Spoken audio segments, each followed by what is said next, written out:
Hello, this is Angel Kraus and a brief recording of Module C, Step 3.3 and 3.4.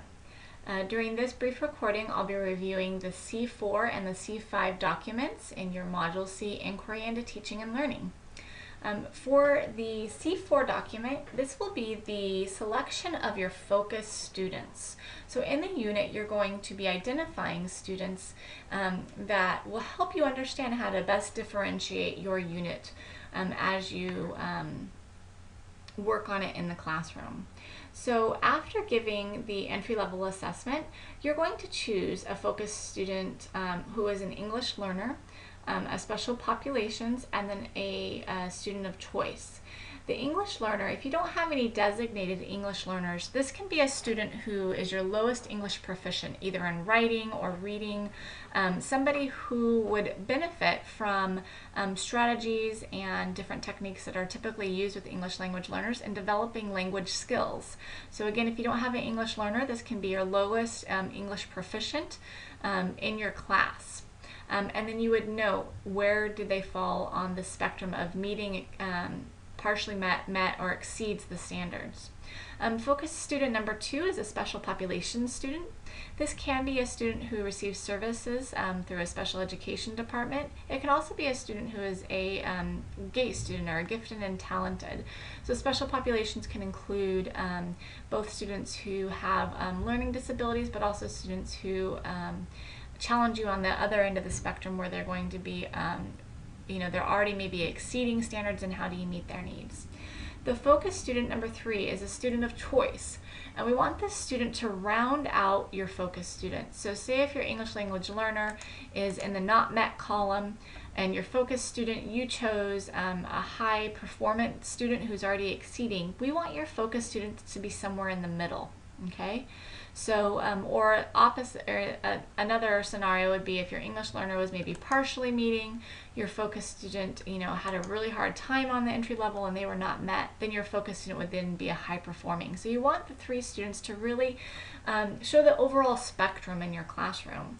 The alternate note here is, what student would you choose if this student leaves the classroom, if they move, if they are no longer with you? You can assign an alternate here. That's not necessarily required at the beginning, but it's good to kind of have an idea in mind in case this first student moves or leaves the school or class. So just briefly down here, you're going to take into account that specific student. And again, we don't need their specific name. You can use a code with numbering, or you can use their first initial. You can use just their first name only. A lot of teachers like to use first name only. And then you're going to kind of just reflect, okay? So as you move into the unit, how are you going to consider the students,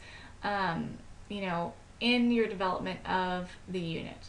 So describe instructional behavior considerations for each focus students. You may include work habits, social skills, social emotional behavior and practical abilities, academic abilities, and their personal interest even.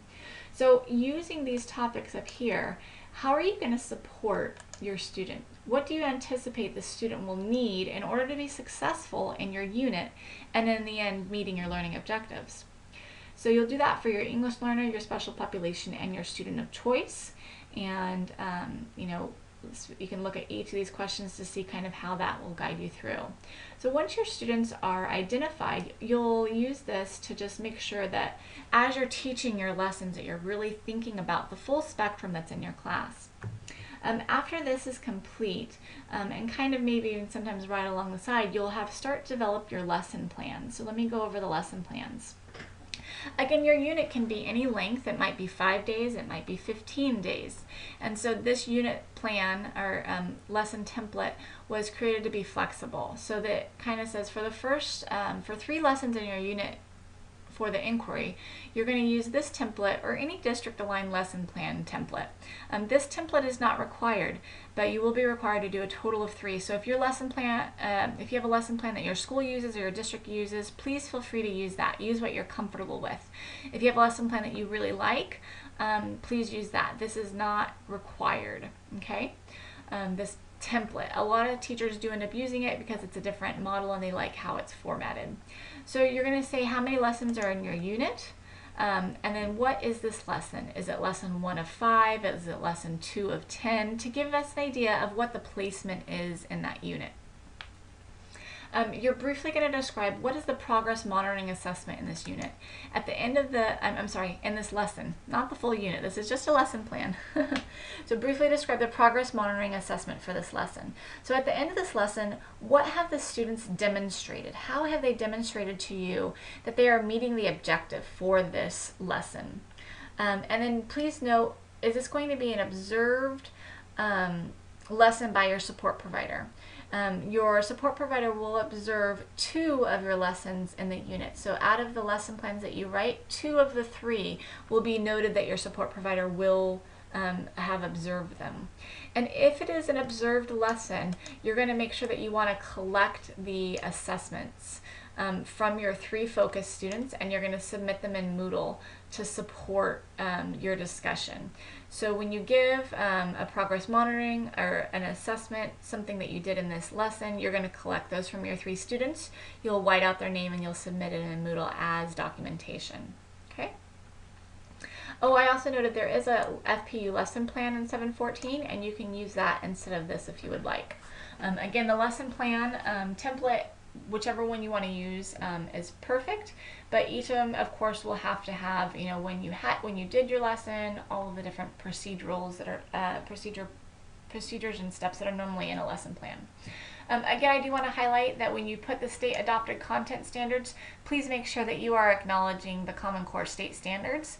They are accessible online if you don't have a hard copy of them, and I believe they're also linked in the 710 course. So you would just work through and you would actually create your lesson plan here.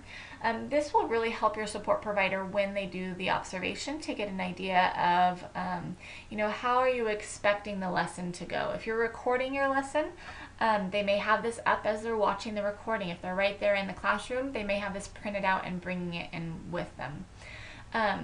So for each of these, I do want to make sure that you include what the teacher is doing and what the students are doing. Sometimes on our lesson plans, we talk a lot about what the teacher is doing. The teacher is doing this, the teacher is doing this. Well, what are the students doing? So as you complete your lesson plans, just make sure you always include what the students are doing. So this is kind of a direct instruction, then modeled instruction, and then a guided practice model. But again, you can move these around as long as it's a lesson plan that shows what your procedures are, how you're working with the students, and how they are obtaining the goals for that lesson. So this is Plan A. I don't call it Plan 1 because it may not be Plan 1 in your unit. There's Plan B, and then also Plan C. And all of these are right one after another. Okay? So as you're writing your lessons, if you have any questions, you can of course contact your support provider or you can contact me.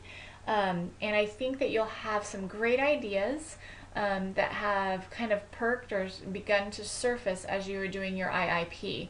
So in these lesson plans, you may be incorporating some of the ideas that you found during your research. So again, if you're going back to what research you did in your IIP, you might find a great activity to introduce a new concept. You might find a great strategy for promoting critical thinking. So again, all of this unit is linked back to your focus in your IIP and the research that you did there. So we'll see some of those strategies, we'll see some of those ideas maybe that you received from other teachers or maybe even from the teaching channel. We'll see those ideas coming out in these lesson plans. All right, thank you, and I'm looking forward to seeing your lesson plans and listening to your support providers as they did the observations and hearing about your reflections. Have a great day.